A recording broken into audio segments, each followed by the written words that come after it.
Does anyone even care about the Rings of Power anymore? Like, seriously, Rings of Power Season 1 was such a big thing. Not for all the right reasons, of course, but it was nonetheless a very big deal. But it just seems that no one is talking about Season 2. There seems to be this silent acceptance that this show is shit, and apart from the YouTubers dedicated to reviewing it, or the minority who actually somehow enjoy it, no one really cares. Honestly, I didn't think that Season 2 was that bad. Season 1 was terrible, but Season 2, it was a bit of a step up. Sure, there were some really bad moments in Season 2, rivaling the horribleness of Season 1, but hey, there was some good stuff mixed in there as well. But either way, let's get into my entire Season 2 review, my reviews of every episode of Rings of Power Season 2 put together into one. So enjoy.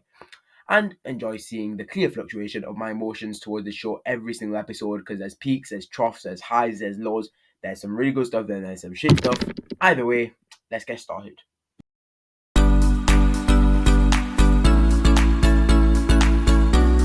So it begins. Damn right, Theoden. Damn right. Because guess what? The Rings of Power is back for Season 2 because the writers felt it didn't receive enough of a beating the first time round. No, no, no, no.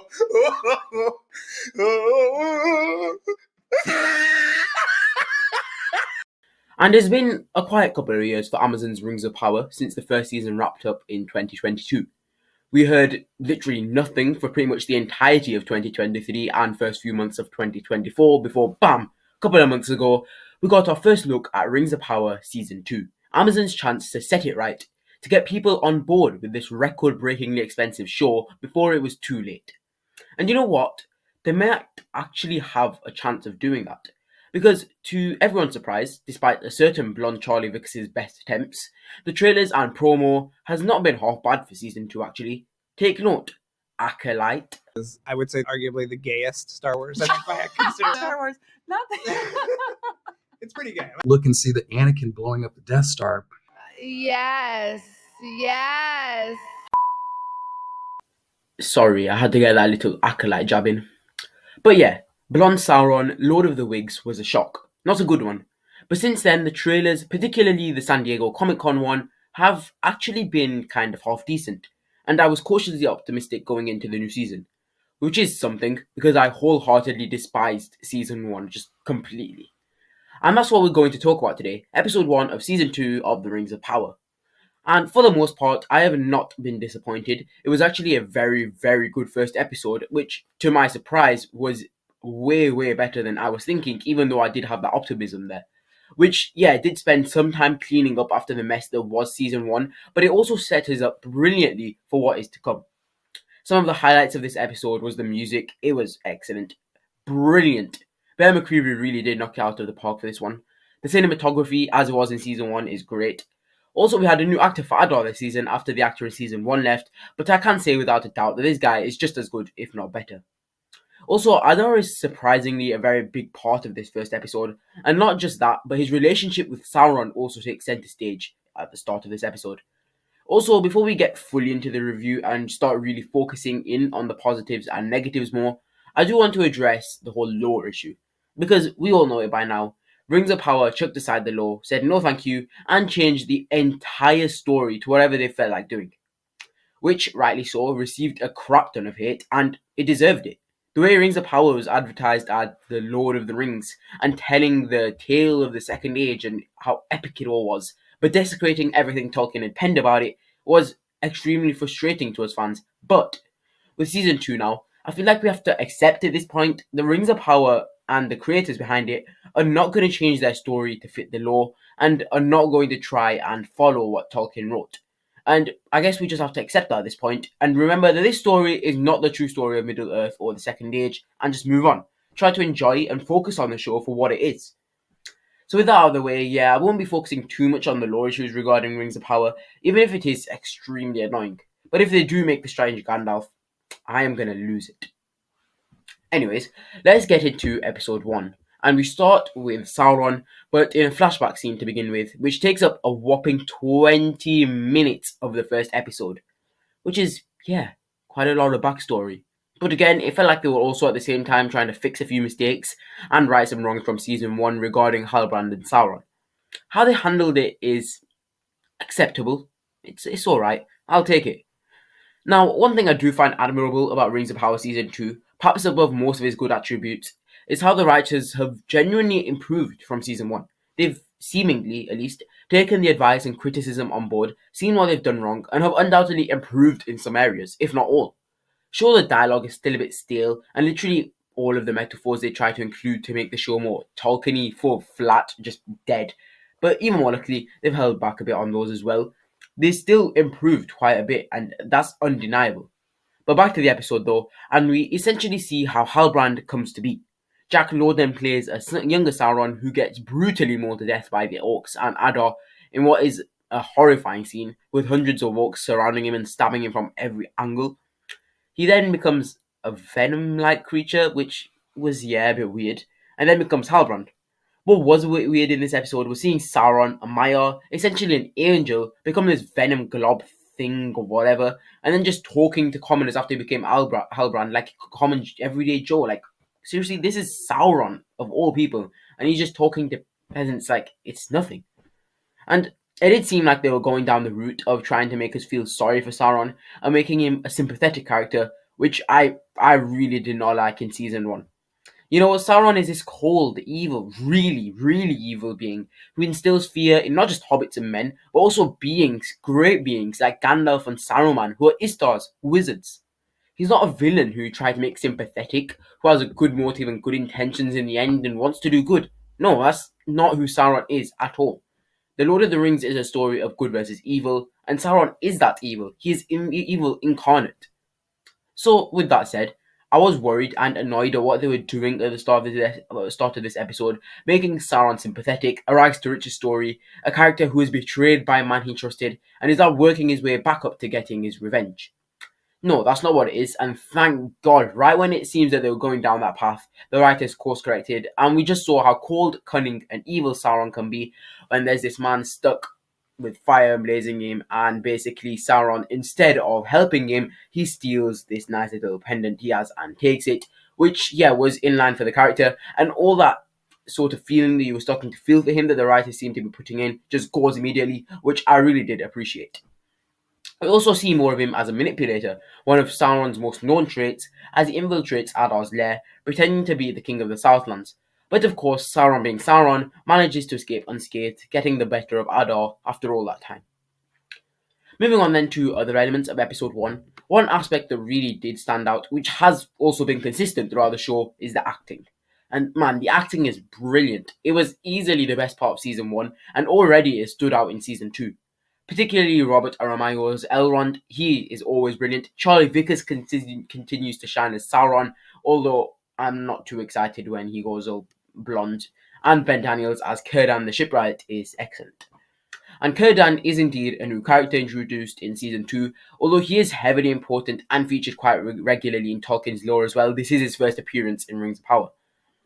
And his first appearance is fairly strong and enjoyable, with him going on behalf of Elrond to drop the 3 elven rings deep into the sea, where not even Ulmo himself could find it.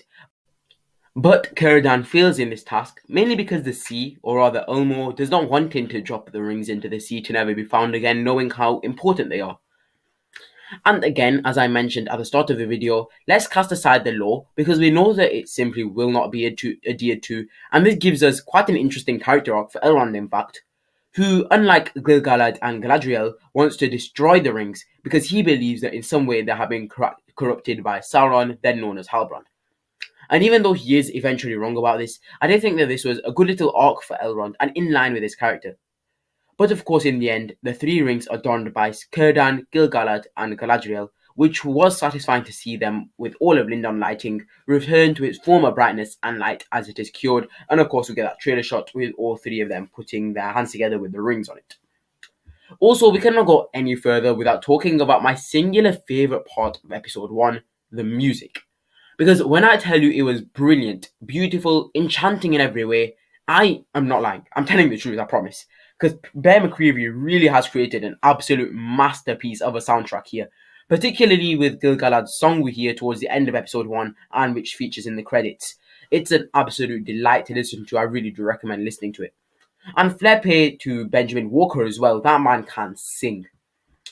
Focusing more now on the story elements, we have 3 storylines that we follow in episode 1.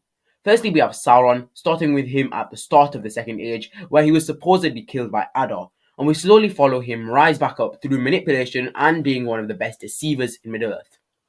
Sorry, I had to include that deceiver line somehow. He is literally called like Sauron the Deceiver. Yeah. The second storyline is of course focused on our main protagonists in Galadriel, Gil-galad, Elrond and Círdan, regarding the rings and whether they should be used. This plotline, while it may be a bit quiet at times, taking a while to come into its own, is still good for what it is, and I reiterate, much better than season 1. Although Galadriel does still always carry that gloomy look on her face, which can never be changed, no matter what. And then the final storyline we have for episode 1 is with Nori and the Stranger, whose spoilers is talking now, which is good and makes their story much more fun to watch, especially as we delve into the lands of Rhûn. But this also is not wholly positive, because it is very obvious from some of the dialogue and exchanges that he does share with Nori that this guy is going to be Gandalf, which is unfortunate and really not something I want to see, partly because of lore. I know I said not to focus on it, but this would be a seismic change if Gandalf was the Stranger.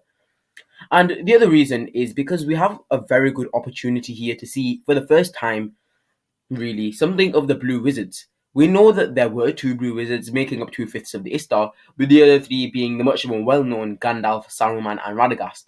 So yeah, I really do hope that this is a Blue Wizard, because I am genuinely curious to learn about them, and also making the Wizard Gandalf would be easily the most catastrophic lore change this show has made, and that is saying something. On a more positive note though, I am excited to journey more into Rhûn, an area, as previously mentioned, not explored very much on the screen or in Tolkien's book, so it'll be really interesting to see how they portray it on the screen. But of course, there are 2 storylines we haven't actually gotten to yet, which we will most likely see in episode 2, and that is firstly the Númenor plot, with Falazon having taken charge of the nation, and we'll of course see Elendil and Miriel in there, and the other being Khazad-dûm, where we'll see Durin again for the first time, arguably the best character in season 1, and that was the best storyline in season 1, so it'll be interesting to see how that continues, and if that makes the show even better than it has started. So then, after all that breaking down of episode 1, how good is it actually? For me, if I had to give a rating, it's a solid 7 out of 10. Probably the best episode of the entire show so far, including season 1, but not without its flaws.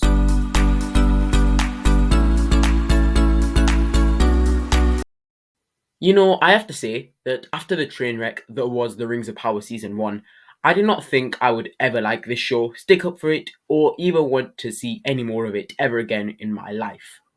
Which, well, I don't think I was wrong either. Well, let me rephrase that.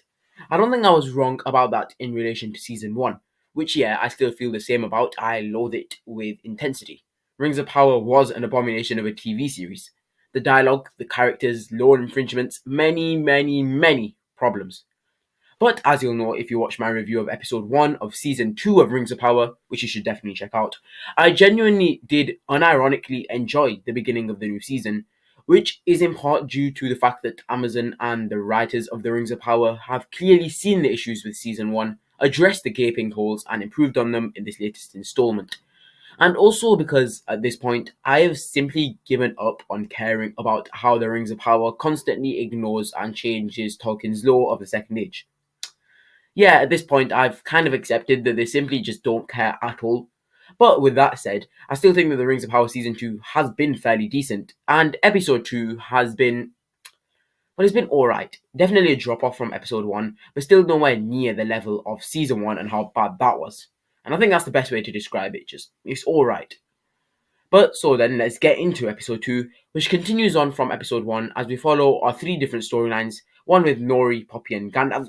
sorry, I meant the Stranger. Yep, not Gandalf, the Stranger. The other storylines we follow is with Galadriel, Elrond and Gil-galad, and then lastly Sauron, who is with Celebrimbor this episode. But we are also introduced to another storyline for the first time this season, and that is with Disa and Durin in Khazad-dûm, continuing from where they left off at the end of Season 1.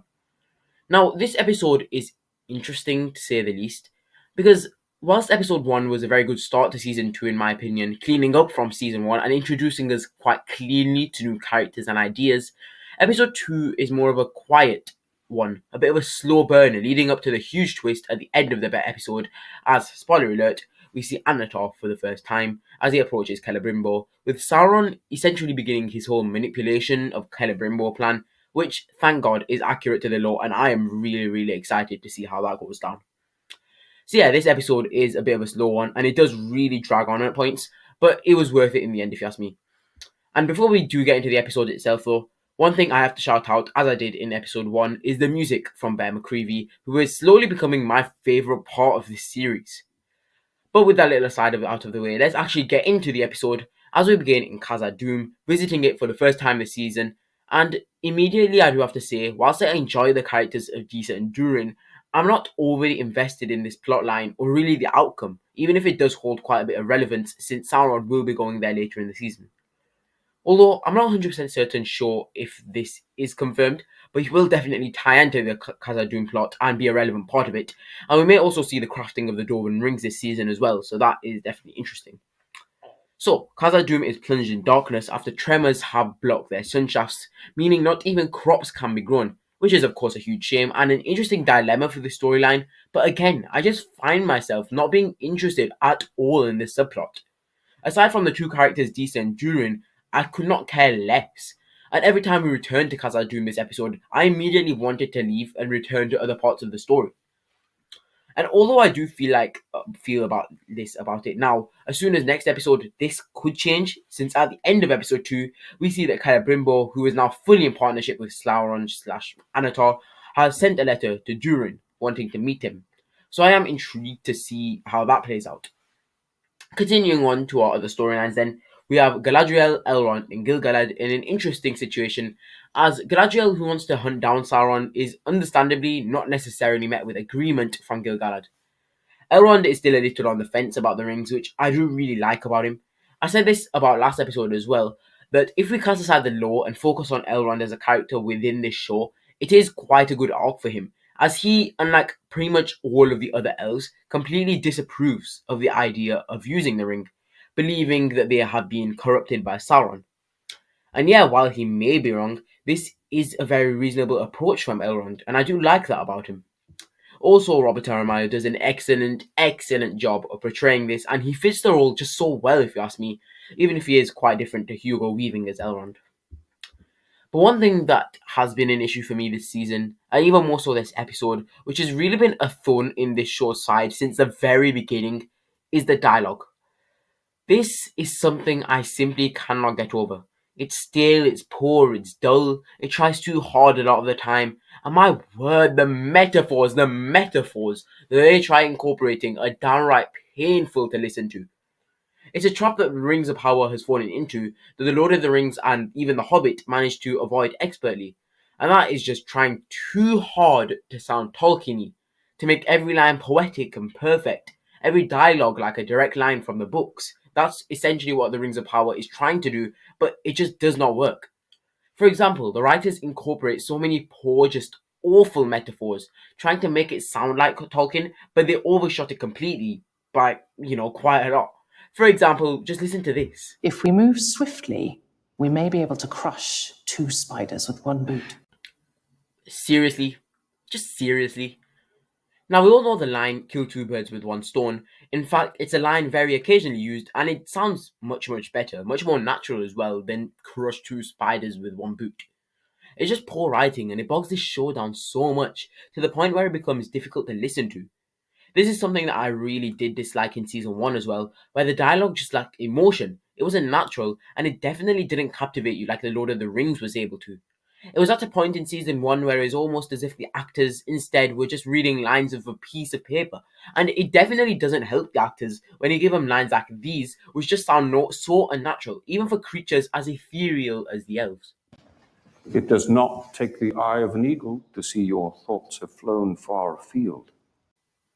But with that said, let's go now to the third storyline of episode 2, which contains easily my least favourite aspect of season 1, and that is the Stranger. Not the Stranger himself, no, I rather like the character, the acting is decent, and there is potential there for something really intriguing. No, but rather my issue is what we know that potential is inevitably going to become, because it seems that this latest episode all but confirms our expectations that the Stranger is indeed Gandalf. And yes, as you might expect, I do not bloody like this one single bit. The wizard, put simply, should not be Gandalf. There is so much, as I mentioned, potential in this character to become a blue wizard, one of the two characters whom we have barely explored at all in lore or on the big screen. This could be our first real chance to witness something of them, to explore them, but no. Seems as if Amazon are going to do what, to be honest, we expected them to do, even if there was a bit of hope.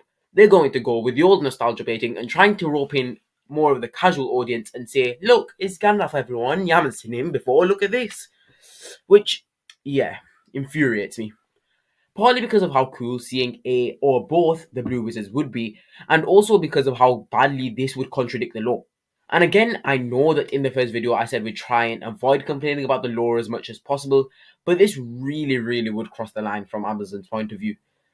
And it's being teased as this huge, big reveal in a few episodes' time where we see that, oh my god, the stranger was Gandalf after all this time.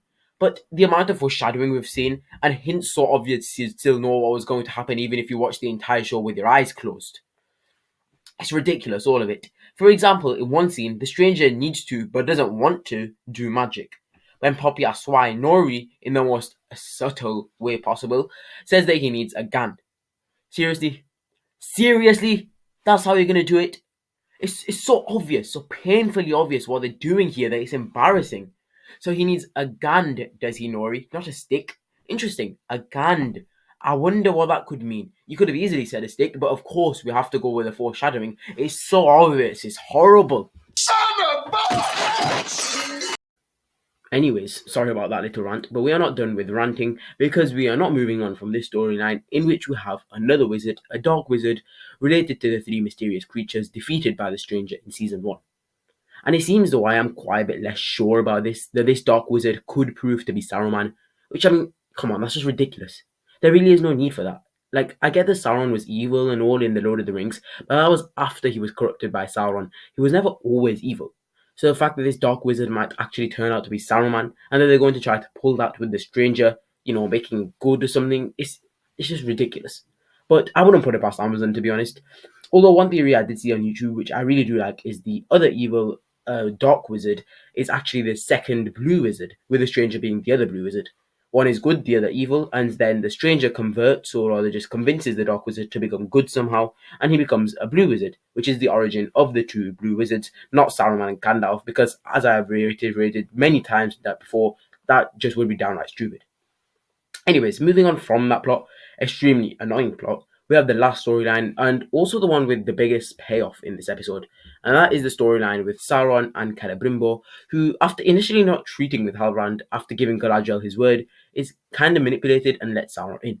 Which I do really like, because it is something you definitely expect from Celebrimbor, because he cares so much about his creation. He wants to know so badly that his rings have worked that he's willing to break the word he made to Galadriel and forget about any danger that Halbrand might present. It is a very Celebrimbor thing to do. And then to end, we get a big reveal, the moment we've all been waiting for, as blonde Halbrand, Lord of the Wigs, steps out and reveals himself as Anator.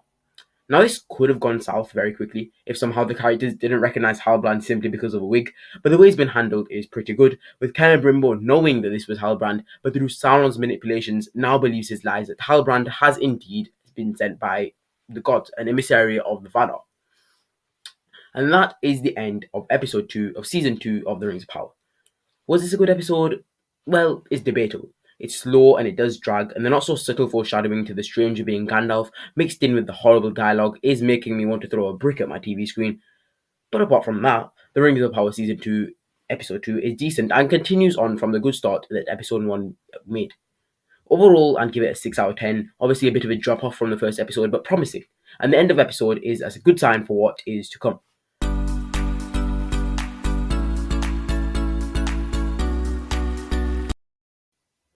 Oh, Rings of Power. How I wanted to like you. How I genuinely, seriously wanted to give you a chance. Even after the horrible start you made. To be good. For me to enjoy it. And how you kept that promise. For all of 2 episodes. I hate my life. Yeah. And it genuinely did feel as if the trust, the hope I had placed in Rings of Power Season 2 was well placed. But it all came crashing down in episode 3, where my trust was fully betrayed, and I was completely Julius Caesared by a combination of horrendous lighting, so dark all I see is my own reflection, dialogue I could have written better whilst I was in the room, characters I cared about so much that I somehow forgot their names and faces, whether they be new characters or old, and just a bit of mind-numbing pacing thrown in there as well. I'm literally sat here right now, no joke, thinking, what the hell went on in that episode?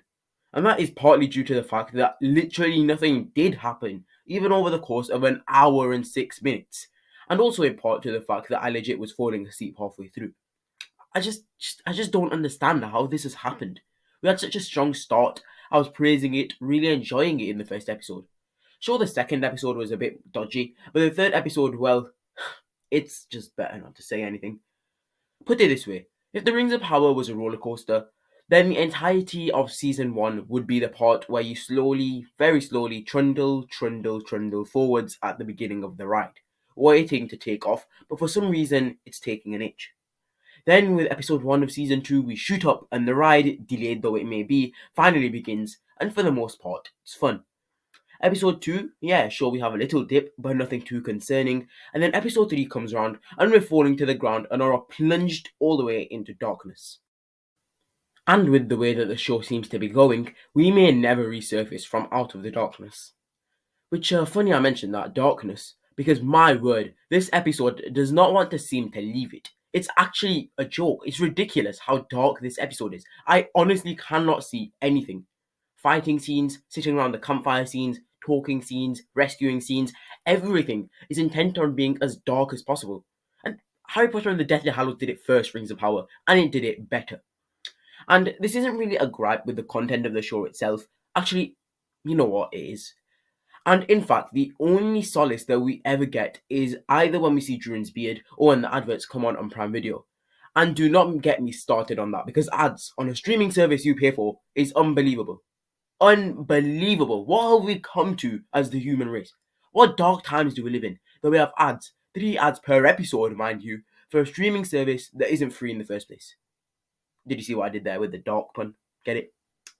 But seriously, it is a joke and something that I felt like ranting about, so I'm glad I got that off my chest. Okay, let's calm down. Now, what was I talking about? Oh yeah, Rings of Power. For God's sake. Well, there's no getting around it, I guess, so let's get into episode 3 of the Rings of Power season 2 and dissect this snooze fest of an episode. So we begin with this horse, Beric.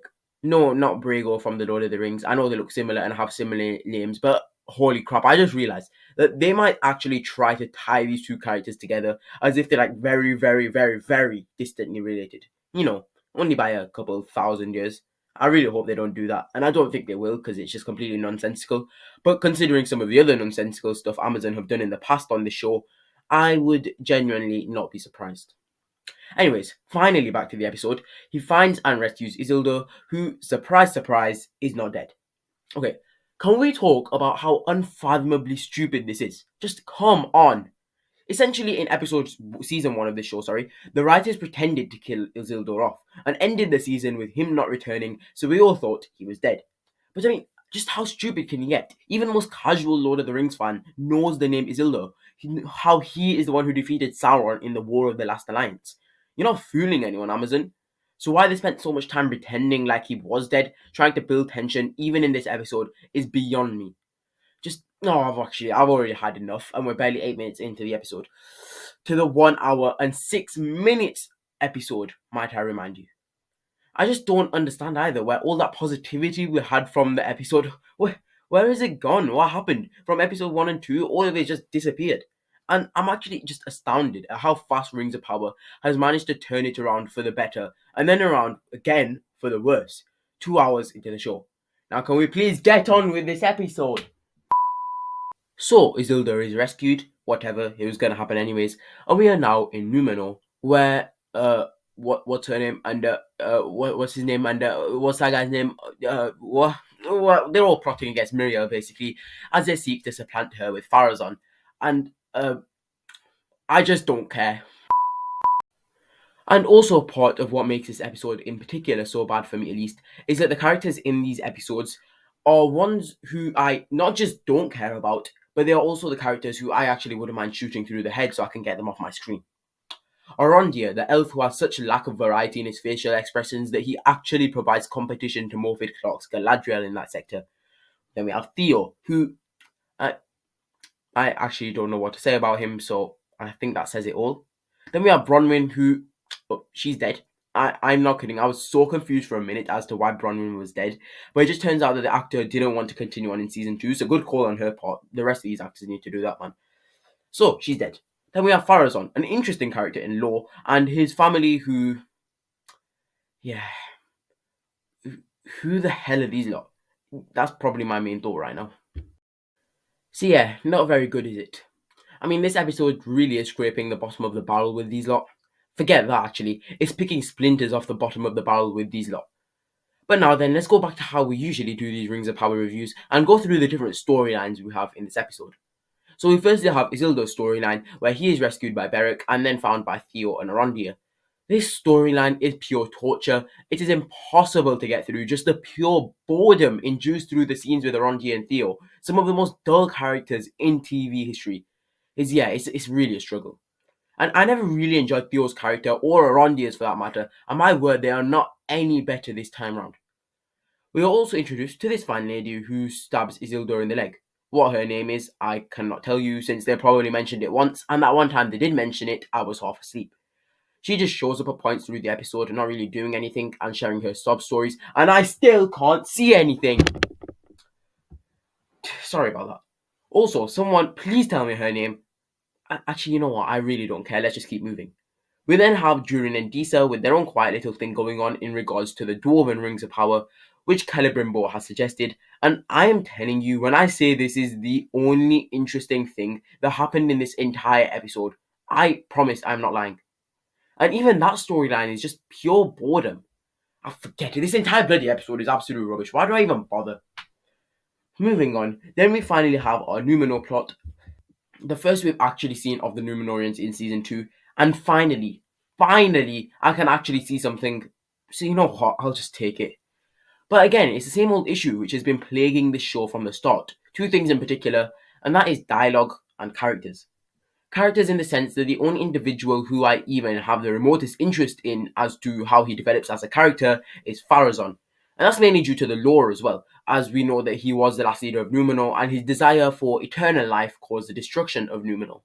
That's a fairly interesting character, and Rings of Power had a chance to portray that on screen, but no. Instead, he spent his time in a bar with his extremely annoying children, it must be said, talking very, very loudly about ideas on how to make himself king and supplant the current queen. Seriously? So loud that Isildur's friend, whatever his name is, hears the entire conversation from a few yards away. How unbelievably stupid do you have to be to do something like that?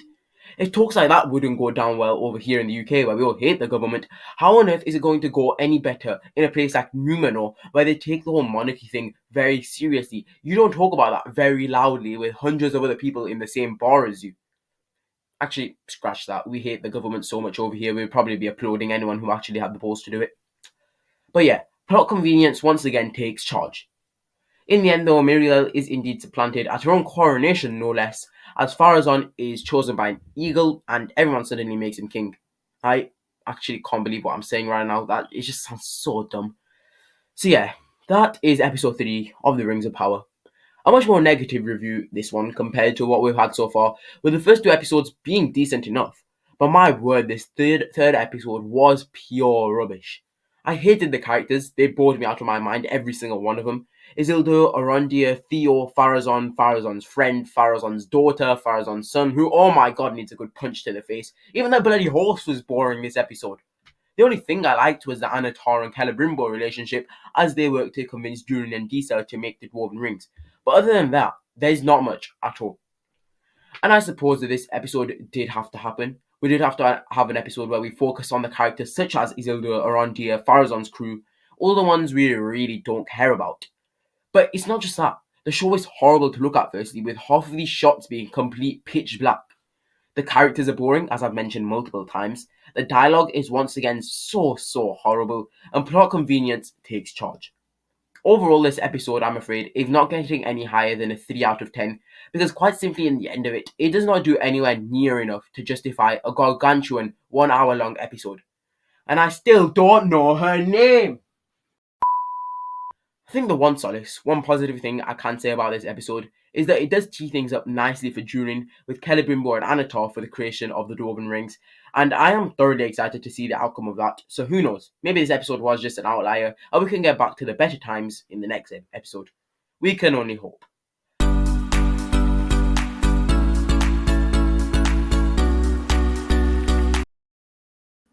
So then, The Rings of Power, episode 4.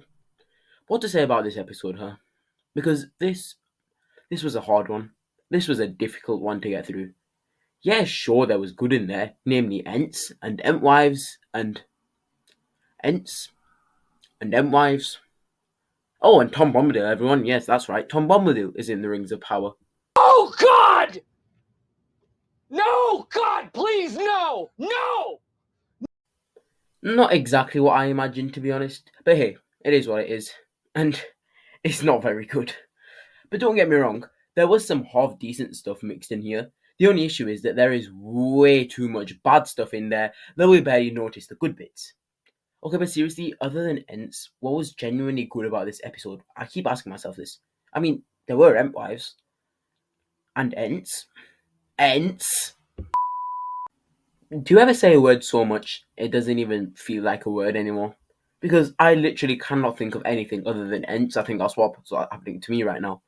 And like, come on, at least give me something to work with Rings of Power. Okay, let's calm down. Ents are cool, you get it.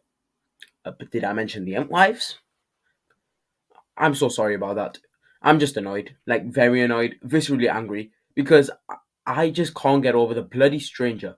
And that's not the only issue in this episode. This is the main one, so we'll go through this quickly. But it is the reason I'm just trying to hang on to Ents right now. I'm just losing my mind. Like, how actually stupid do you have to be, Amazon, to do this? This, if it does come to fruition, might be one of, if not the worst reveal in TV history. Because the bloody stranger, might actually be Gandalf. Please, please, for the love of God, please, please, I beg you, do not do this. This would actually be horrible. Horrible for numerous reasons. Firstly, it seems as if Gandalf will get his name from a stick.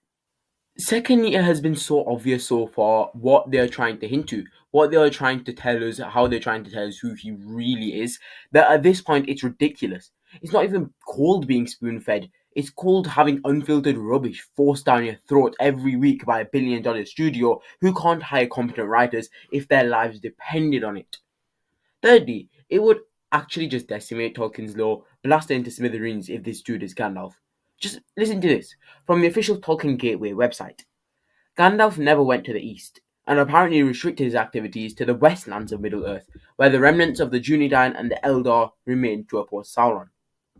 And what's not Gandalf doing in Rings of Power?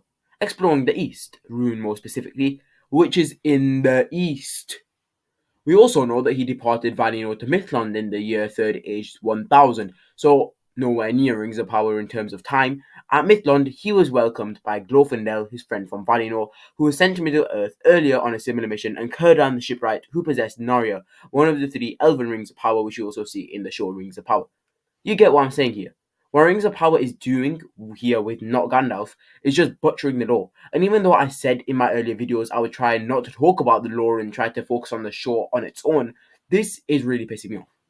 However, there is hope, because Palandor and Adatar, known as the Blue Wizards, travel to the east of Middle-earth with Crumo, or as we know him, Saruman, to aid some men and subdue others, primarily the Easterlings and Sauron,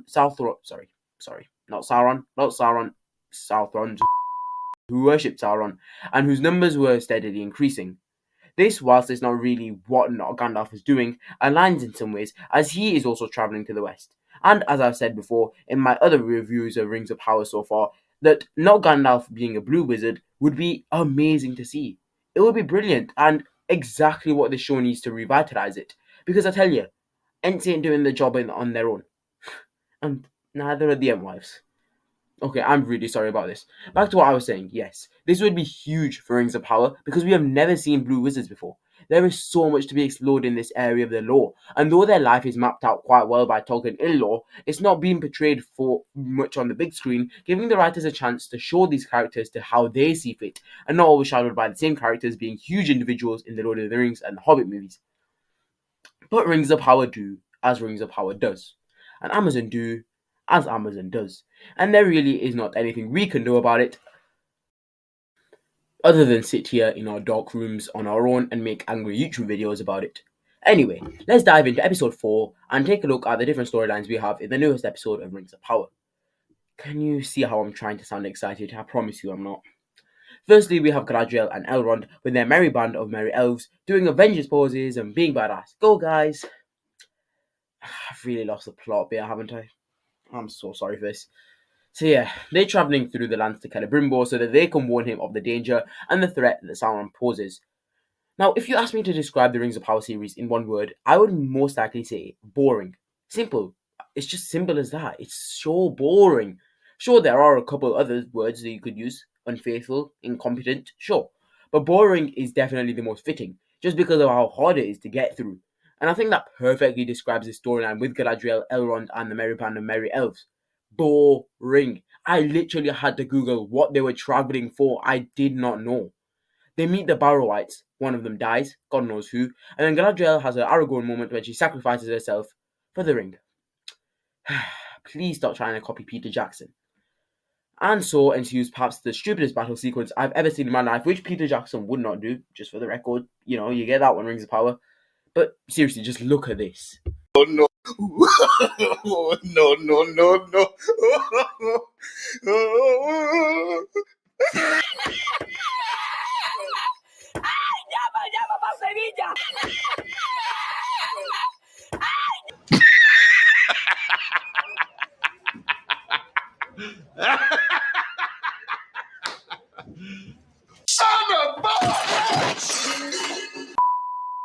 Literally all they have to do is all at the same time, all thousands of those orcs, is launch an arrow at Galadriel and it's over in a heartbeat. They literally just stand there though while she comes round taking down one after another like it's a video game. If you're going to copy Aragorn protecting the ring in Fellowship of the Ring, at least do it well for God's sake. And sure, they might not even be trying to kill her, but rather just capturing her for Adar, unhurt. But they could have done that even easier. We see at the end of the conflict a chain go out and Galadriel get whipped off her horse to the ground. This could have been so much faster and much more realistically had, as she was running to them, been caught by the chain. Instead, our eyes are treated to one of the most ridiculous fight sequences in Lord of the Rings history. So cheap that it feels genuinely like something from one of those YouTube parody movies, not $1 billion project. Anyways, Galadriel is captured by Adar, so let's go to our other storylines, looking first to Nori and the Stranger, or not Gandalf, which I've already talked about, so I'll keep this short. What I haven't talked about though is the Stores, who we see for the first time in this episode. If you didn't know, Stores are just another breed of halfling, as are Harfoots and Hobbits, and the three are very similar creatures, if not entirely the same. What is weird though is Stores being here in Rune, in the desert. It makes no sense because Stores were mainly known to dwell near the riverside, where they were river dwellers basically. So why were they living in the least water-filled place of all? They were living in the sandy lands of Rune. I have no idea. It doesn't make any sense. Elsewhere, though, in the storyline, we have the Dark Wizard. Just dark wizarding all over the place and generally just acting a lot like Saruman. Because, you know, he's Saruman, everyone. Ooh, so cool. As, you know, he's Saruman. We know who he is. I've had enough of this show, guys. Then we have Isildur, who is with Arondir again, and this other girl whose name I still do not know. Can someone please tell me? But guess what? She's evil and bears the mark of Adar, so that's scary as well, I guess. Seriously, I do not care. Like, it's not even a joke at this point, is Rings of Power. It's, well, yeah, it's still a joke, but, you know, not a very funny one. Just really, really, really depressing. Overall, though, this episode is through and through just a slog. It's boring, it's stupid, and nothing bloody happens in the full 1 hour I had to wait through, and with the adverts on Amazon Prime, I am not getting over those adverts. Sure, Tom Bombadil came. He was just whatever. Definitely not how I imagined Tom Bombadil. The Ents were cool, and so were the Entwives, as I have said way too many times now. Other than that, though, it's so hard to watch. The characters give you nothing. And what started out as a very, very promising start to Season 2 for Rings of Power has become the horrible slop we've been used to for a while now. That's the end of the video. I can't even be bothered telling you to subscribe. I think I need to all lie down.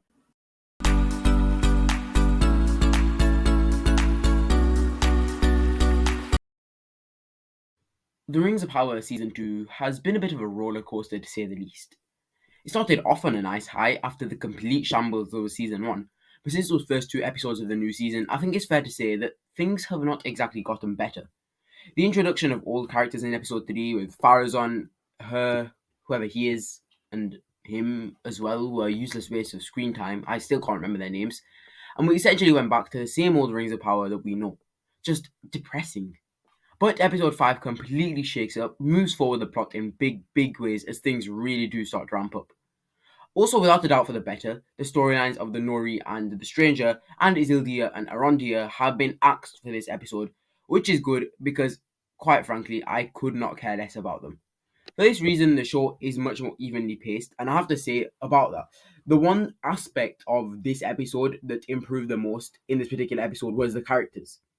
These individuals, who for the most part I couldn't give two craps about, have somehow in this one episode been improved to actually somehow functioning characters. Take this guy for example. Farazan's son, General Asshole, and has a name that I most certainly, not regretfully, do not remember. That is until this episode, episode 5, where Kemen, yes, that's his name, really comes into his own and we see just how much of an asshole he really is. It makes for really good content as we see the beginnings of the downfall essentially of Numenor as Farazan takes charge. Additionally, for the first time in what has felt like an age, we received an actually well-written, well-directed, emotional death scene as Vlandil, Isildur's friend, is stabbed by Kemen. But putting it like that would be an injustice to Valandil, because really, when all this kicks off in Numenor, Valandil beats Kemen in a quarrel. It's an emotionally charged fight as Kemen oversteps his limits, but it ends with Valandil holding a sword to Kemen's neck, but chooses to let him live. But with zero honour, the pathetic little asshole, when Valandil had his back turned, stabbed him clear through. Now, this death, I felt it. I genuinely felt it, and it was executed so well, as we see what Numenor, through the leadership of Ar-Pharazôn and people like Kemen, is turning into, what this kingdom that was once great has fallen to. I thoroughly enjoyed it, and for the first time left me genuinely wanting to see more of Numenor. But let's move on then to our other storylines in episode 5, starting with my favourite, Annatar and Celebrimbor. So this is where things are really kicking off. Sauron manipulating Celebrimbor and the Smiths of Eregion to do, by the end of the episode, pretty much exactly what he wants is just so good to watch. Seeing how Celebrimbor is slipping further into despair and confusion in regards to the Dwarven Rings, Sauron is taking full advantage, deceiving him into making the 9. And I would also like to just shout out Charlie Edwards for a second, the actor of Celebrimbor, because he is unbelievable as Celebrimbor. So, fair play. We also see Sauron deceiving one of the Elven Smiths, and I swear Sauron has a thing for elvish blondes. This is not a coincidence. He genuinely has a thing for elvish blondes. So yes, Sauron, the seducer, manages to keep her and Celebrimbor under his thumb, and to just sweeten the deal, we also get to see a couple of cool little Easter eggs, especially one thing that I really enjoyed was seeing the doors to Moria. Of course, we know that they were created by Celebrimbor, and we saw those for the first time in like a little Easter egg. So yeah, this episode, especially with Annatar and Celebrimbor, is excellent. And also for the people complaining about Annatar and Sauron and Halbrand and all of that, I think this episode really exemplified why it can work and how Rings of Power have somehow, to be honest, managed to make it work. Because Sauron essentially, sure, might be the same Halbrand as before, and it's like, this just looks really stupid. But the way that they've done it is that it shows really just how much of a deceiver he is, acting as an emissary of the Valar, which is what Annatar was. He has completely turned this entire smith, this entire forge, into his own little puppet show. Everyone's playing to how he wants to do it, especially Celebrimbor, such a strong elf, especially in mind and in power. So yeah, it's really, really cool from Sauron. I did enjoy watching that, and he has a thing for elvish blondes, guys. And then we have the third storyline of this episode, where, to be honest, we spend the majority of our time in episode 5, and that is with the two Durins, Prince and King, who are once again at heads. But this time it's over the use of the rings, because that's right, we have more Rings of Power in this episode, and we get to really see just what they can actually do. because one issue that you see a lot of people have with the Peter Jackson movies, even though there aren't many others, is that we don't actually really get to see the effects of the ring and just how powerful they can be, what they can do. Because one thing that we see in the Lord of the Rings is that you can disappear with it, and of course you slowly get corrupted with the One Ring, but you don't really see anything else from it because we don't get to see Sauron in full force using it. Well, with the other rings of power, not essentially the One Ring of power, we do still get to see what they can do, how important they are, and how much power they truly hold. And these aren't even in the One Ring. This is just the more minor rings. Of course, not the minor rings, but still pretty important rings. And they have so much power. And yeah, that is really fun to explore. I think that's one thing that this show does really well, which I guess you would kind of expect since it's literally called Rings of Power. Because we see King Durin, even though he does get quite angry and snappy whilst wearing the ring, hints at its evil and corruption, uses the ring to help essentially save his people through opening up Khazad-dûm, letting light in for the first time since the mineshafts collapsed. And it could have been much worse had that not happened, but the ring's effects are still starting to come into play, even though there have been a huge force of positive so far. But yeah, Prince Durin is getting quite suspicious of it. But not just that, lots and lots of stuff happens in this episode, especially in Khazad-dûm. We also see that Jisa, when she goes down, she finds that there is an unspeakable darkness in the bottom of Khazad-dûm. But really interestingly, I think this is something that I really did enjoy. Durin found that there is so much, like a shit ton of gold in the bottom of Khazad-dûm, and he wants to go in and he wants to just delve into it and take as much gold as he can. This is, of course, presenting the greed that comes with the ring, because as we hear Prince Durin say, his father was never quite an angry man. So seeing him be filled with this lust for gold now, it's clear that the ring is having some effect on him. But what Jesus says is that down there is an unspeakable evil. And I think this is hinting to the Balrog. It probably is, since they showed that in season 1 as well. It could be something else. Of course, I wasn't really on board with the whole Balrog thing in season 1. It felt like they were just trying to call back to the Lord of the Rings. But if they can pull it off, it will be interesting to see. And as you can tell, I'm being positive about it because I'm on a bit of a high right now from Rings of Power. They've kept it positive so far for me. So yeah, we'll see what happens there. But Khazad-dûm, lots and lots happens in this episode, and I was really pleased with it. And I think this just reinforces the fact that Nori and the Stranger, they just don't belong in Rings of Power. They're their own completely different thing. They have no relevance to the main plot points at all, with Galadriel, Elrond, the elves, and then with Khazad-dûm, Celebrimbor, and Sauron. Though that is their own thing, their own big thing there. And of course, that will lead up to the sack of Eregion in the last couple of episodes, with the big boss battle going on there, basically. But yeah, it just doesn't fit in, does it, with Nori and the Stranger? They have their own thing going on. It's a lot more lower stakes, and it's just really not the same. And of course, that affects the pacing, and then the show starts to become more boring, which is a definite issue with Rings of Power. It can become quite slow at times, and I've had trouble staying up in the past, but so far this episode as well has been brilliant with keeping me genuinely just like focused. I did not want to turn away, whether it was with Numenor, whether we were with Galadriel at the end of the episode, whether we were in Celebrimbor and Anatar's Forge, whether we were with Durin. It was brilliant, all-round brilliant television. And yeah, I'm really excited to see what happens, but we can't have more of the Nori and the Stranger. It clearly doesn't work within the story. And yeah, they could have been their own miniseries. That could have actually been something that could have worked. Nori and the Stranger have their own miniseries called Nori and the Stranger. How about that? But yeah, I very much enjoyed this episode.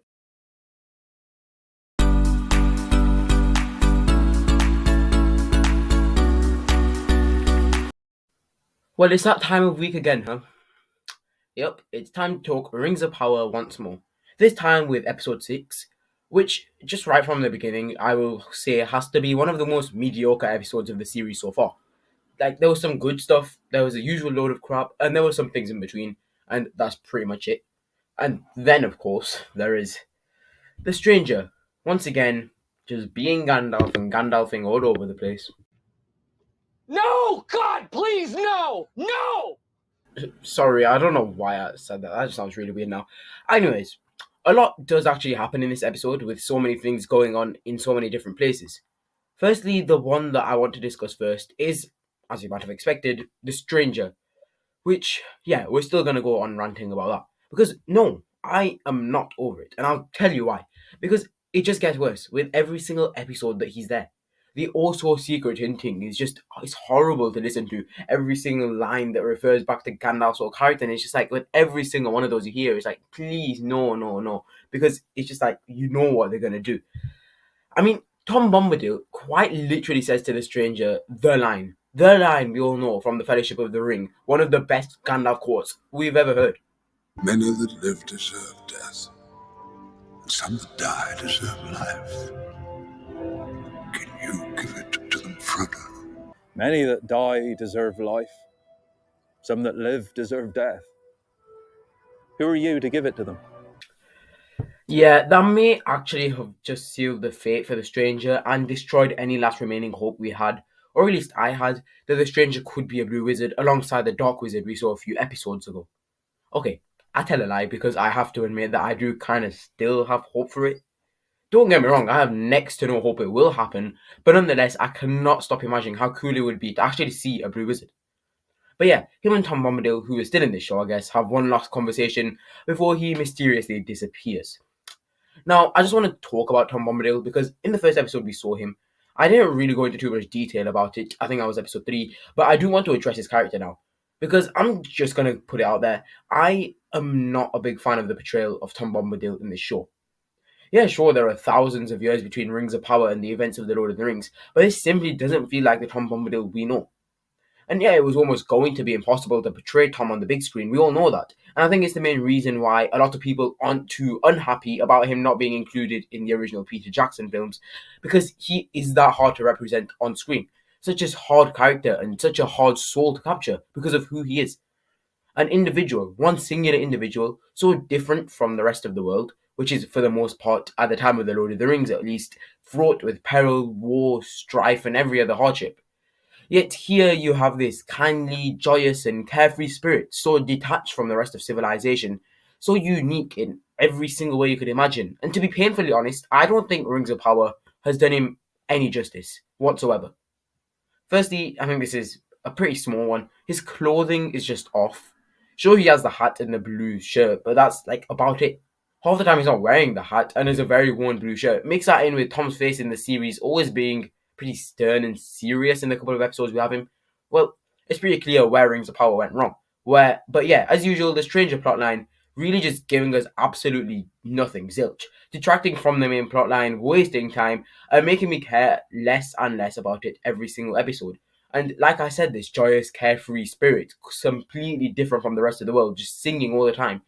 We didn't see that with Tom Bombadil in the 2 episodes that he was there. And on a similar point, we then have the Half-Orcs, almost more specifically, Poppy, Nori, and the Stores, who, like, they're just boring, like, really, really boring. Also, somehow this got approved by Amazon.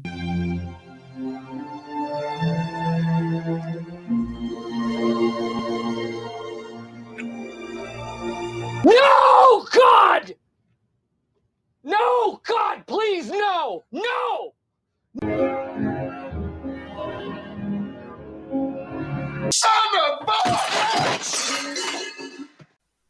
What in the actual... Did I just watch that? Give me a second.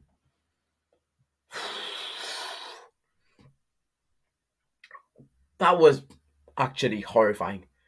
Oh, I'm gonna go bleach my eyes. Give me a minute. Anyways, yeah, I'm back. That was horrendous. And that...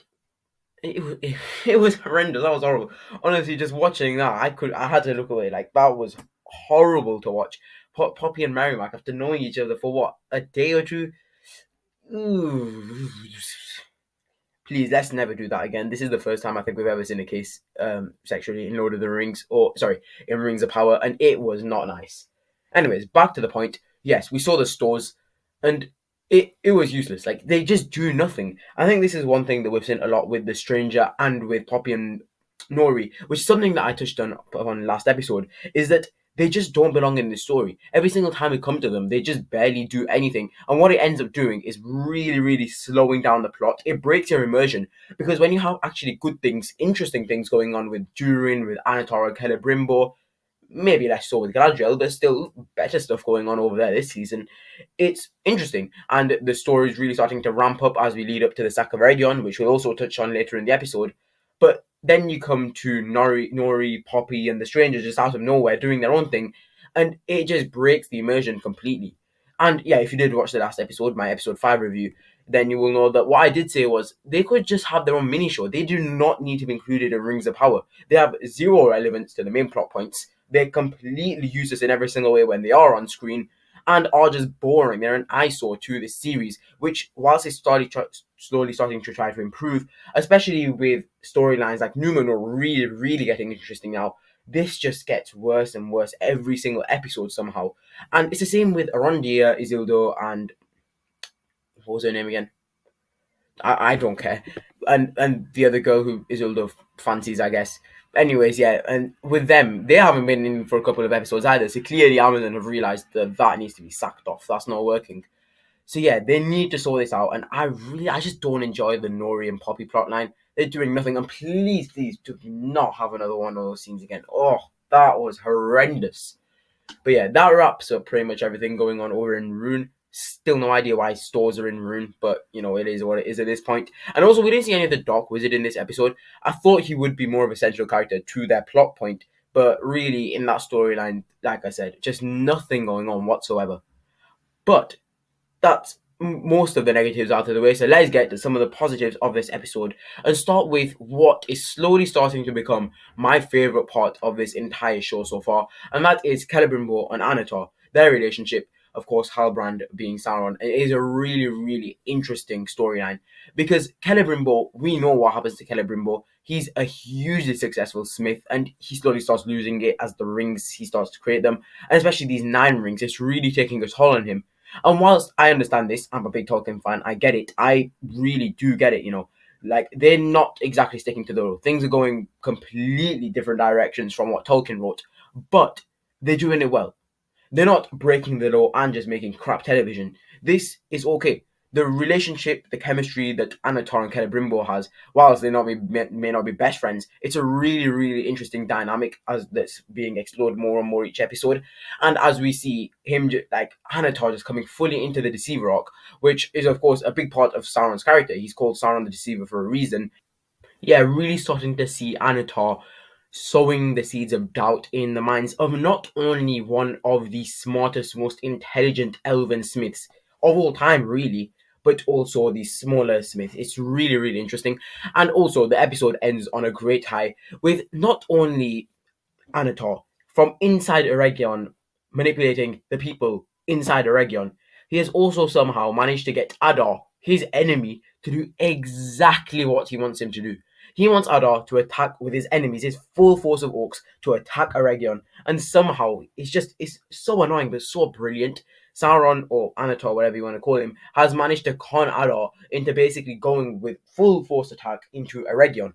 And whilst he may not have had a huge part in it with, of course, getting Adar to do it, he has played him excellently there. And it's something that Galadriel, you know, that you got to give her some credit. She did try to stop Adar. She knew exactly what he was trying to do, what Sauron wanted, and that this was what was going to happen.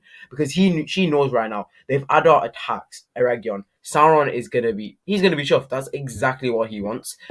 Can I just ask, like, okay, fine, Adar, Galadriel, Sauron, all amazing and stuff, right?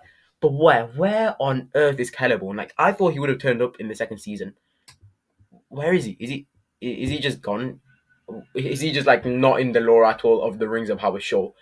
That would actually be ridiculous if he doesn't turn up. I thought he would have turned up by now because they said, of course, in season 1 that he wasn't there. But I thought season 2 there'll be a big reveal where he comes, unless he comes in the sack of Eregion, which would be stupid. But back to Annatar. After that quick little aside, he is still getting closer and closer to Dania, I believe is her name. I do not know her name. And apparently, neither does Celebrimbor. There is this excellent scene, right? And I don't know if it's excellent in a way that is actually really good or it's just really funny. I think it's really funny. But basically, Celebrimbor not being able to remember Mirdania's name, and she just seems quite offended by that. And, like, it seems for once like they're just acting like normal people. This is kind of what you'd see. But yeah, it was really interesting with Celebrimbor and Annatar, what was going on over there. And let's move on then to another one of our plotlines, and we have, of course, Numenor. Now, Numenor has been excellent so far. I just want to point out, I absolutely loved Numenor in episode 5, seeing Pharazôn and Kemen, who didn't turn up actually much in this episode. He turned up once, which is fair enough. Like Pharazôn said, he had done enough. Firstly, we saw Miriel kind of sacrificing herself, going into the water to be decided whether or not she should live. And she should live, which is fine. I don't really have any issue with that. I mean, at this point, it's not really breaking any law, is it? Because Miriel's not even a character in the original series, in the original Tolkien's lore, so it doesn't really matter, does it?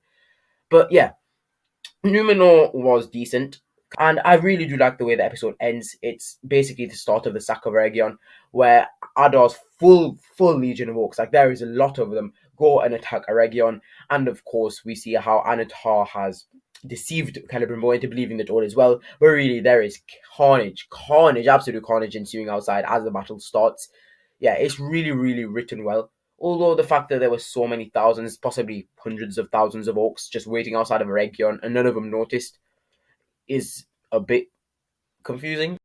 Also, one thing that I do want to address quickly is that whilst I do think that the way that the rings for the dwarves is working, with King Durin slowly losing himself, not even slowly, but quite quickly losing himself, and Prince Durin trying to rescue him, whilst I do think that this is very well written in terms of this character father-son relationship, it doesn't actually make a lot of sense. And this was something that I saw a couple of days ago, where in fact, with the Rings of Power, the Dwarven Rings of Power, they were passed on from generations down to generations before they really did take a corrupting influence and everything just went to shit, basically. But this is just happening like straight away, I guess. But one excuse I will give is that the relationship, the dynamic between Prince and King Durin that this ring has created is brilliant, with Prince Durin trying to wrestle back his father, trying to protect him from the Lord of the Ring, knowing that there's evil in there, but his father just completely not listening and being completely oblivious to everything going on. I think it is really smart, though it may be a bit rushed. But you know what? That's an issue for another day. Let's see how that, because we want to see how that progresses over the season.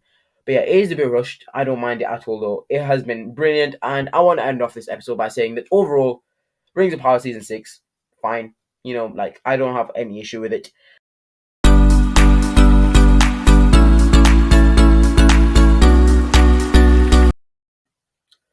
After the latest episode, being episode 7 of Rings of Power Season 2 just dropped, I can probably confirm that the Rings of Power is possibly the most fickle TV show I've ever watched.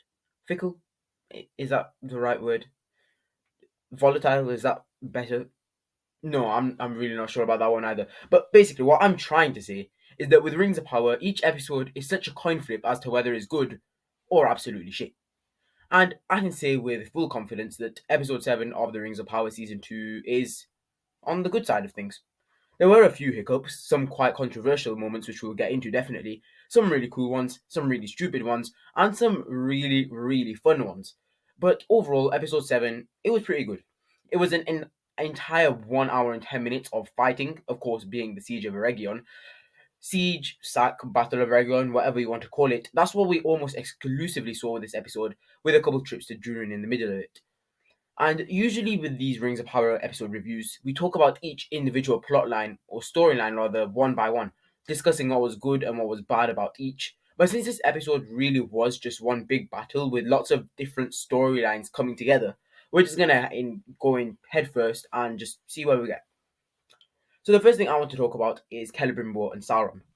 Now this relationship that these two have it's really taken a beating this episode, to say the least.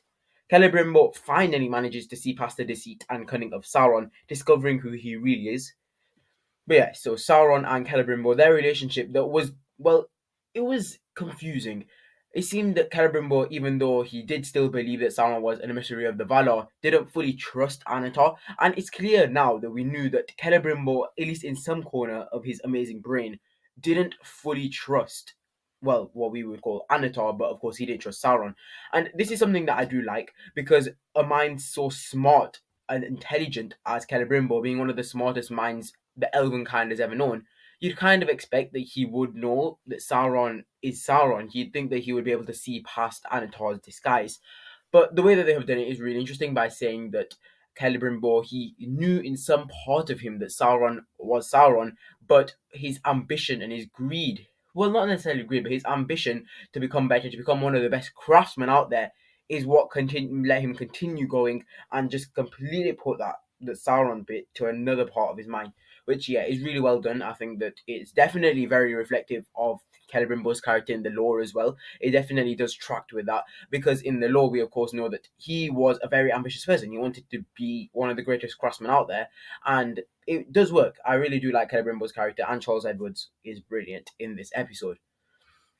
Speaking of Sauron, though, again, great, like absolutely brilliant, and I just think that Anatar as a villain is really interesting. Not just scary, but very, very interesting as well because of his intelligence. Like, you don't see much of Sauron, do you, in the Lord of the Rings? It's really just not a thing that we get to see. He's in the prologue for a bit, and then for the rest of the thing in the movies, he's just one gigantic eye.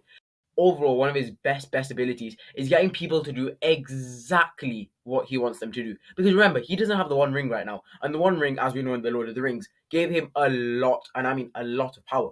Sure, he's a Maiar already. He does have loads of power in excess, really. But this cunning of his, this way to deceive people, is his best tool, and he uses it really well.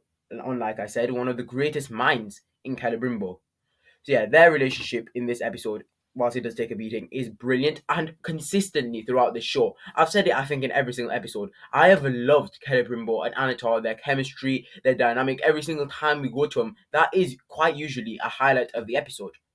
And yeah, it is really good, and I don't think we can go further without mentioning the blonde elf, who apparently looked like Galadriel and revealed just how much of a thing Sauron does have for blonde elves. She died, so, sad. We have a rather controversial moment to talk about, and that is with Elrond and Galadriel. Now, some people definitely overreacted to it, like, absolutely lost their minds when they saw it.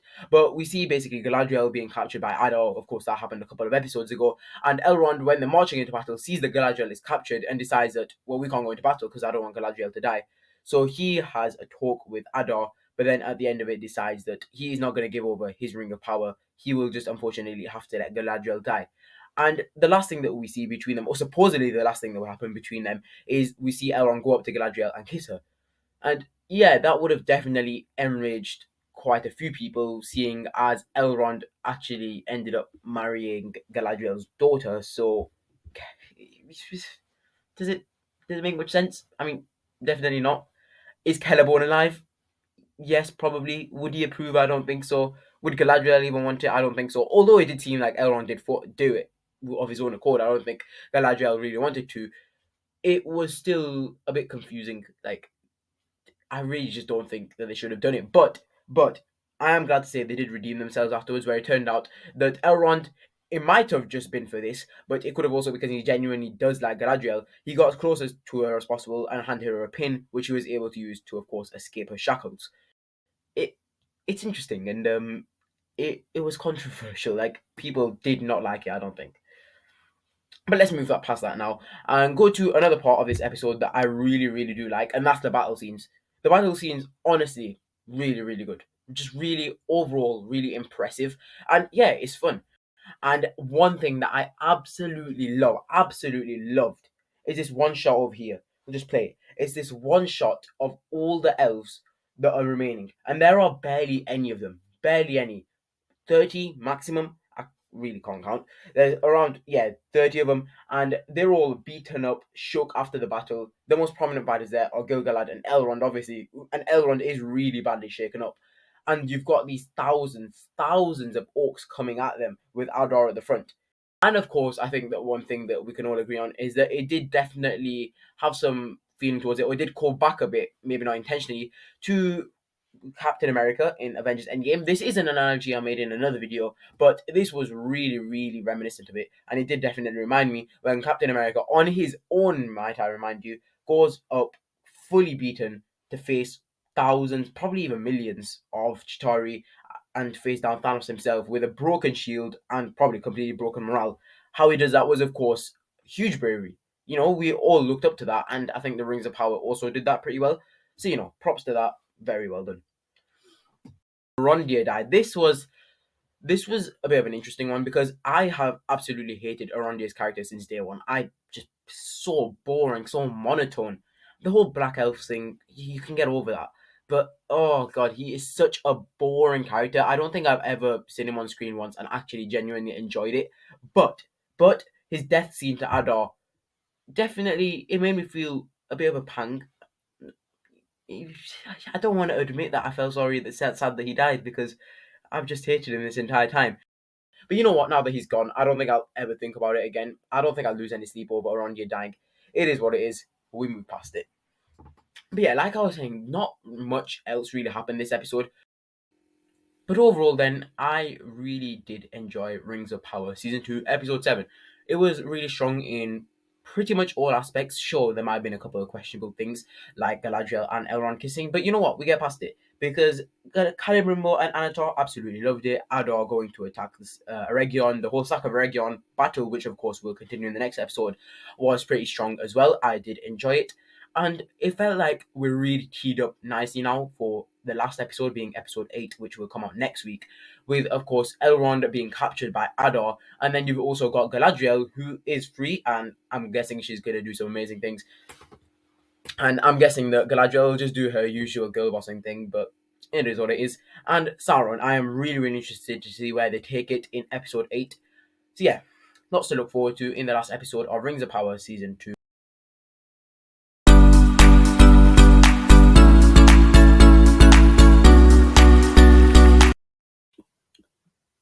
So then, the Rings of Power Season 2 has finally, after 6 long weeks, come to a close.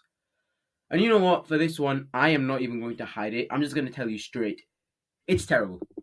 I have tried to be as positive as possible with this show, with Season 2, trying to be as open-minded as I can, but this finale, it was horrendous. It really was a new low for Season 2 of The Rings of Power, and it's a shame, because there honestly was some half-decent stuff in this season. Improvements on Season 1 were clear. And yet, Amazon never failed to outdo themselves, especially when it comes to The Rings of Power. Because seriously, putting it lightly, Season 2 ended with a pathetic whimper. I don't even want to hold back on this one. I was so disappointed and pissed off by this episode. And to start with, there's definitely going to be some rage in here. The worst kept secret in the history of television, as we find out that, surprise, surprise, the stranger is Gandalf. Who knew? No, God!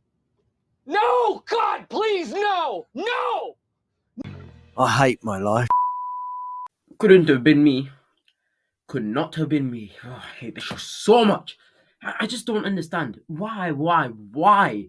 It makes no sense. 0 sense at all. The option was right bloody there to make it a blue wizard, to make the stranger a blue wizard. It would have been crazy. It would have been so cool. We've never seen a blue wizard on screen, and the opportunity was right there, with the dark wizard also being there. He could have been the second blue wizard. It defies explanation. It's ridiculous. This was a chance to explore something we haven't explored before, but no, we have to make him Gandalf. Why? Well, to attract all the casual fans. Bad enough. I've actually had enough. It's ridiculous. What is wrong with you people? And then, to make it all better, Tom Bombadil turns out, Hagrid. I mean, we should have guessed it from the VA. I can't with this show, honestly. Any time where it actually gets good for more than 5 minutes, the writers, of course they do, they find a way to just completely mess it all up again. It is ridiculous. I'm not even reading off a script for this one. It's just pure anger. It is absolutely ridiculous what Rings of Power have done. And it was boring, I'll say that. So let's get away from the rage a bit and actually talk about the episode. And we'll start with The Stranger. This storyline has gone absolutely nowhere, with the hobbits, with the stranger, with the dark wizard. Like I said, if they had made him a blue wizard, it could have led to some good things. It could have finished season 2 on a high, and we could have actually been looking forward to seeing what's going to happen with the stranger in season 3. But the way it's ended is, where is the excitement going to be? No one cares about the hobbit plotline. Just no one. It was boring, it detracted from the main story, and this was the first chance to actually do anything interesting with it. But no. No. Can't have that. Cannot have that. So pissed off right now. Back to it then. In general though, the episode 8 was terrible. Moving away from the stranger, which, I mean, I might come back to it at some point just to be more angry, but moving away for a second, It is such a boring episode. This is basically where all our storylines come together. They don't all merge together in that kind of satisfying way that you get usually, because this is season 2. This is almost the bridge between the first season, getting to know the characters, and to season 3, 4, and 5, which the Rings of Power is probably going to have. This is sort of the bridge to that, where we're sort of building up to it. So it was more of a quiet season. But even then, this episode... Let's first talk about the more negatives, then we'll see if we can get some positives, even though there really aren't many. Firstly, Isildur. This guy came back. Came back after 2 episodes with her... what the hell is her name? I actually don't know. Anyways, yeah, they're together now. That was mortifying. And overall, that storyline was so boring. The only character who actually made it interesting was Kemen. Kemen, the asshole. I know. So done with this episode, honestly. Ridiculous! But yeah, let's actually get back to it for a second and try to get on track. So firstly, yeah, we have Isildur, Theo, and Kemen. They're all together. It's boring. It's always boring. There's really nothing interesting going on. Then we have the main plotline, which is Eregion. And in Eregion, you've got Sauron, you've got Celebrimbor, you've got Galadriel, you've got Elrond, and you've got Adar. You've got all these things going on. And there were a couple of interesting moments. One which I really did like, and that was the death of Celebrimbor. This was really, really well done.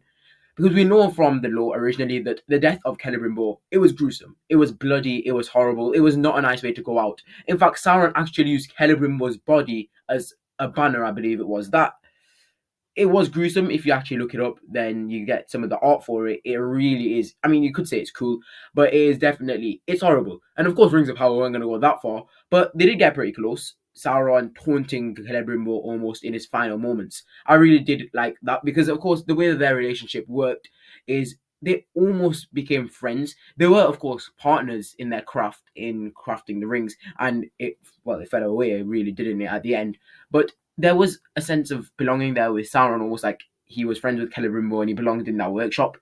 I'm not sure how I feel about that with Sauron's character, because he actually shed a tear after Celebrimbor's death.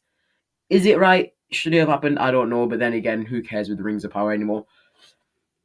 Yeah, but I really did like their relationship throughout the show, how it evolved and what it came down to. And the way Celebrimbor died was interesting and it was quite well done. Not something that I can say a lot in this episode. The orcs are, as usual, absolutely terrible. And this is I want to talk about a problem now, which was a huge issue for me in season 1. But I don't think I mentioned it in any of the videos so far that I made on season 2. Is that it just feels so small, the Rings of Power universe. This is, of course, a problem that lots of people have talked about, but it felt so relevant, especially in this last episode, where you've got basically 30 orcs attacking like 20 elves in Eregion. Then you've got a few men in the Southlands with Kemen, Theo, and Isildur there. And you've got one Sauron. And it feels like such a small world. This is an issue that's been mentioned before. But, of course, you've got the time travel issue, where anyone can basically just go from one place to another in a matter of, minutes, because that's how Rings of Power works. They don't really take into sense the actual scale of anything. For example, in Lord of the Rings, the Fellowship, when they're on their journey, they talk about Gandalf as an orbiter, where he says that they will be traveling for more than 30 days, more than months, right, to be able to get to their destination. Because, of course, the Rings of Power is very different to Lord of the Rings, we know that, but the Lord of the Rings, it does handle it very, very well, where it shows you the vast scope of this world, of Middle-earth, of how big this place is. And you really do get a sense of that. You've just got these 9 lone travelers in this huge, huge world which we get to explore. And Rings of Power, it doesn't give you that. And I don't really like comparing Lord of the Rings and Rings of Power. They're two very different things. We know that the Lord of the Rings will probably never be eclipsed ever in history. But it's very important to do it here, I think. Because Rings of Power, when you're watching, it just doesn't give you that same feeling, that same essence that this is such an amazing, vast world. You really don't get that any sense of Tolkien's all coming through. It just feels ordinary. But then moving on, we go to Numenor. Again, nothing happens in Numenor. I enjoyed it for a couple of episodes in the middle with Kevin and the overturning of Numenor, and we do see more of that in this episode with Farazan slowly slipping. But it's just boring. There's nothing interesting going on at all in Numenor at the moment, or really anywhere. Elendil's the only character who's got any consistency or interest to me. And then we've got, like I said, the main one, which we'll discuss more now. We've got Galadriel, Elrond, and Adar. Adar gets killed by the orcs. in a way that's almost reminiscent of the way that the orcs also killed Sauron all those years ago. And now Sauron is the one manipulating them to kill Adar. And I did kind of like that. Sauron comes back to Galadriel and they start their fight. And Sauron's, again, is buying into this thing that, like, I ship them. I ship Galadriel and Sauron because, of course, that's the way that things are supposed to be in Tolkien world. No, it's not. No, it's not. That's not how it works. Sauron and Galadriel were never a couple, and yet somehow Rings of Power seems intent on making them one. And of course, it seems that Galadriel doesn't want this at all. She's already got Celeborn, and maybe Elrond if he keeps at it. I don't know how they're going to amend that one. She's got Celeborn, and she's really not interested in Sauron, also because he's like this big bad evil dude who killed her brother. But Sauron, he seems so intent on like being with her, of making her his queen. What is this? What are we doing here? It was so weird. Like, he's giving this soliloquy whilst he's fighting, if that's the word, with Galadriel, and he's like, I would have made you my queen. I would have put a crown on your head and made sure everyone bowed down to you. Ha. What the hell?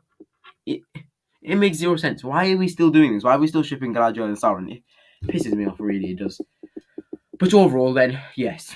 Rings of Power Season 2, the finale, was terrible. Absolutely terrible. Absolutely horrible.